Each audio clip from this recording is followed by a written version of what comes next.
Right, so it took less than 3 days for Israel's government to puncture its own ceasefire, it seems. This morning, as the first Israeli hostages crossed the border under Red Cross escort, Defense Minister Israel Katz had already announced online that the country's greatest challenge, after all these exchanges had finished, would be the destruction of all of Hamas's tunnels in Gaza, having tweeted out that Israel's greatest challenge after the phase of returning the hostages will be the destruction of all of Hamas's terror tunnels in Gaza, directly by the IDF and through the international mechanism to be established under the leadership and supervision of the United States. This is the primary significance of implementing the agreed upon principle of demilitarizing Gaza and neutralizing Hamas of its weapons.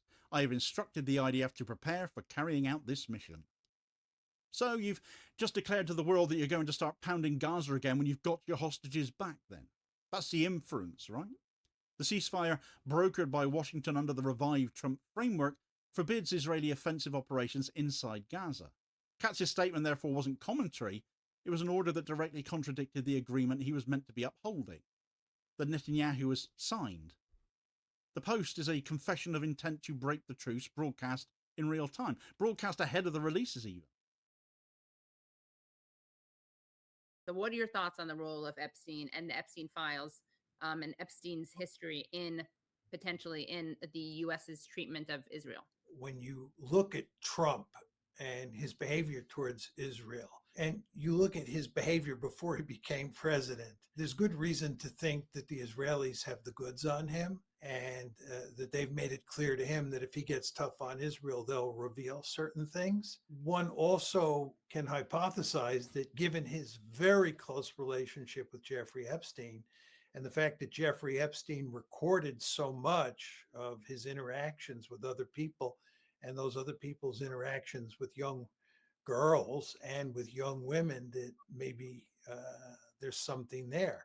The problem is that we don't have the evidence, so you can't say for sure that Trump is being blackmailed.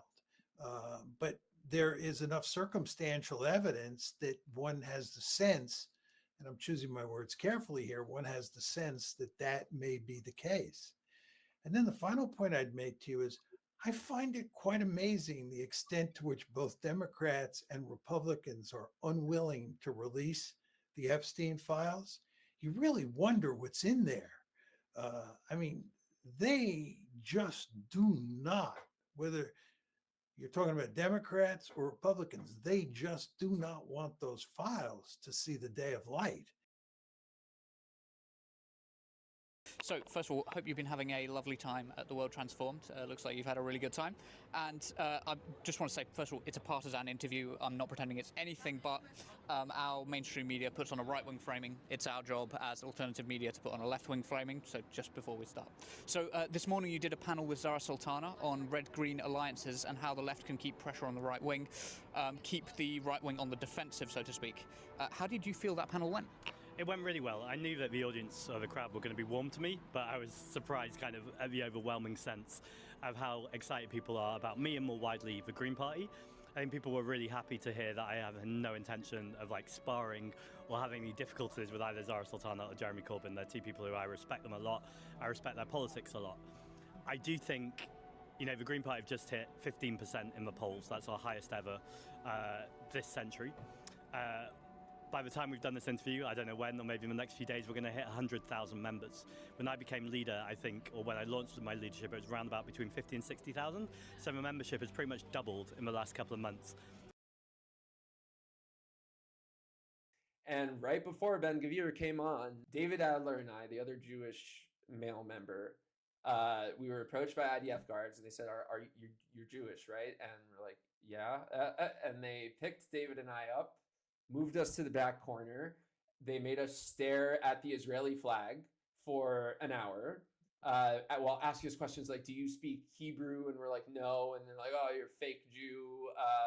And we were next to Greta, who's holding another Israeli flag. It was this weird ritual thing that they were doing to us that I guess was supposed to change our minds, but definitely did not. There was nothing about staring at the Israeli flag that co-opted the Star of David that I've watched massacre, tens of thousands of children. All I was thinking was how stupid are they? But anyway, right before Ben-Gvir came in, they dragged David and I out of that area where that viral video is of him yelling at all the flotilla members. They took us out.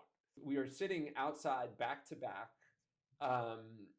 And then we see Ben-Gvir walking over with his posse of like 40 IDF soldiers, and we're just kind of like the physically seeing Ben-Gvir was our wake up of like, oh, we didn't think that Ben-Gvir, he had been taunting us for a month with like, you know, they're going to be treated like terrorists and stuff. Yeah. But it was our impression that we had kind of won this PR battle that had led to Ben-Gvir not getting his way. So us seeing him walk in, first of all, we're like, why the hell are we outside? Are they about to like kill everyone else? But second of all, we were like, wow, Ben-Gvir really won.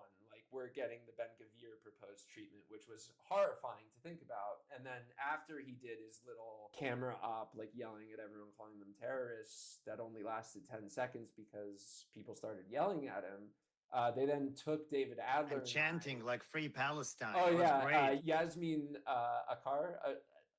I might be pronouncing her last name wrong. The steering committee member, like she was the one who immediately started yelling at him, and I watched her be dragged out with an insane level of physical violence, while she still, much to her credit, was still screaming at the top of her lungs through this violence. But right after that, they took David Adler and I, sat us down first in the processing facility, and had Ben-Gvir come up to each of us individually with cameras and like yell at us about how we're terrorists and traitors.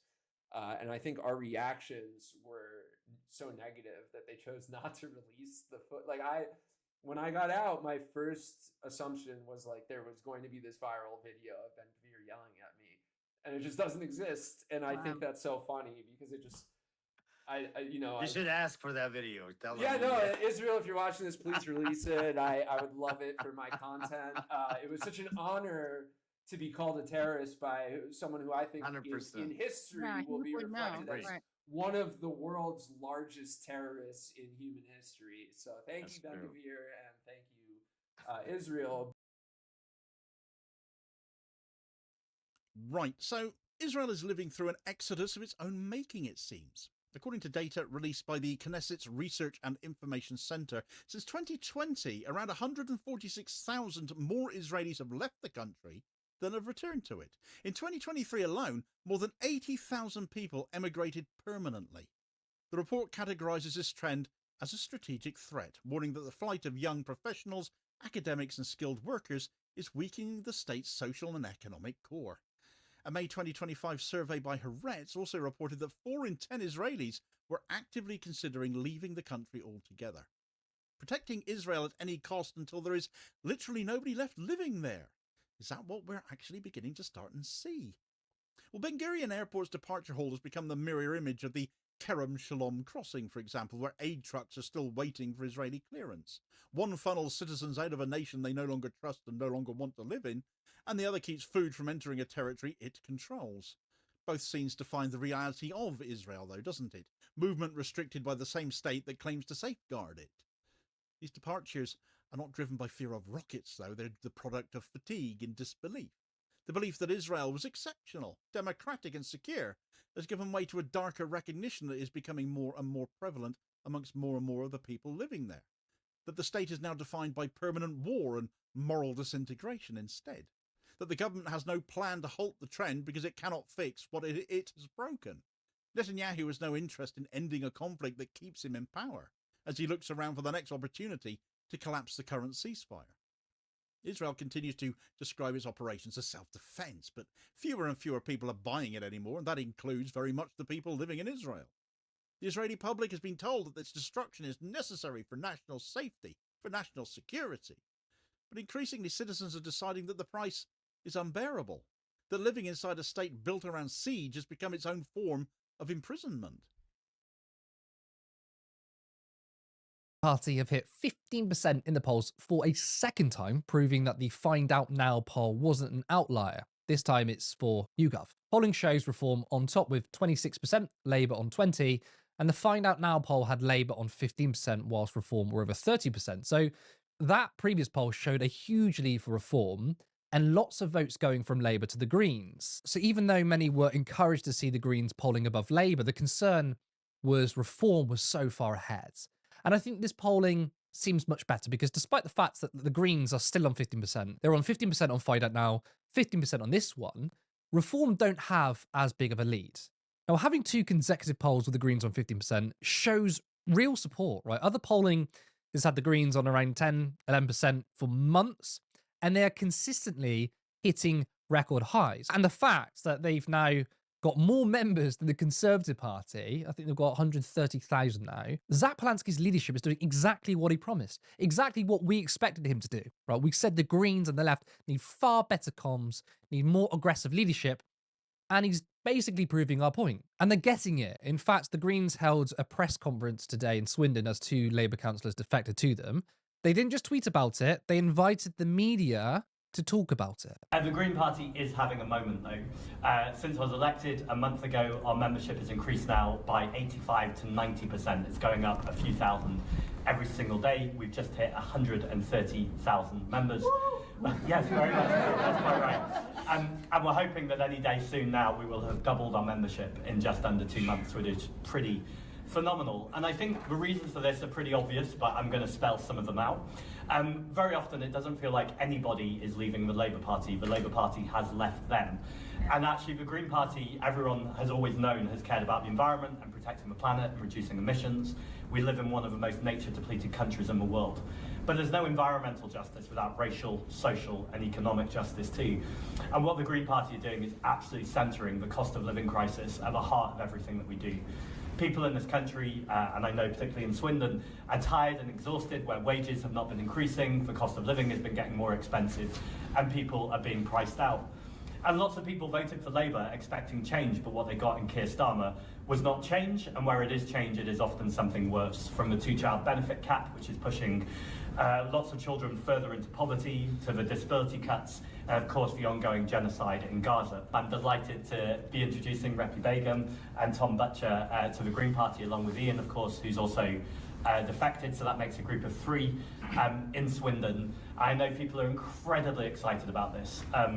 I'm meeting people all over the country. And look, this is what I and others have been saying for ages, right? Reform hold press conferences anytime someone farts. And the Greens should be doing the same as it gets more media coverage. And now they're doing it. She's also pretty nasty. Why don't you just not become an addict in the first place? Well, that's an absurd question. Is because it? People Why is everyone absurd to you? Because you're absolutely absurd. Because people don't choose to be addicts. That's the whole point. They are addicted. Right. No, they're not. How can you not get this basic It's principle? not an illness. We need to turn to another subject. No, okay? I Later, want it's to the talk papers. about when you say it's an illness. A real illness is cancer or MS. Don't you dare compare that Alcoholism. to Your mental self-inflicted health erasure is pretty offensive to people. Sorry? And like James that we just had the call there. So how I don't think have I been James chose offensive to be James? addicted. Have I? Because you've just said Well, that he it's not willfully actually took an drugs. illness. He willfully took drugs. All right. It's such outrage culture. Once again, the woke left are accused of being outraged, when in reality it's the soy woke right. People are like, oh, God, I'm so offended. I'm so angered. First of all, there's people watching this now. You probably have the experience of maybe being addicted to drugs, alcohol, smoking, or other forms of addiction. It's not always substance, right? And she's basically dismissing it, saying, oh, it's your choice. Really? It's your choice? If anyone like Howard Malone comes up to you, and especially if you've been struggling with addiction, and they say to you, oh, it was your choice to take it, tell them to fuck off, right? There are many reasons for addiction, many societal problems and policies that create negative externalities. I think austerity is one, right? Ripping up public services. Now, some might say, well, how does that help in terms of addiction, or how does that cause addiction?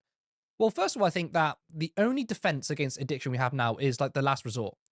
We'll send people to certain sort of clinics or organizations that help people who are very far down the road, but we don't have anything to stop it in the first place. And in my view, I think having a cohesive society that works for people, where we meet people's basic material needs, means they don't need to go down the road of addiction, right? If we provide housing, healthcare, decent jobs, then people can go on the straight and narrow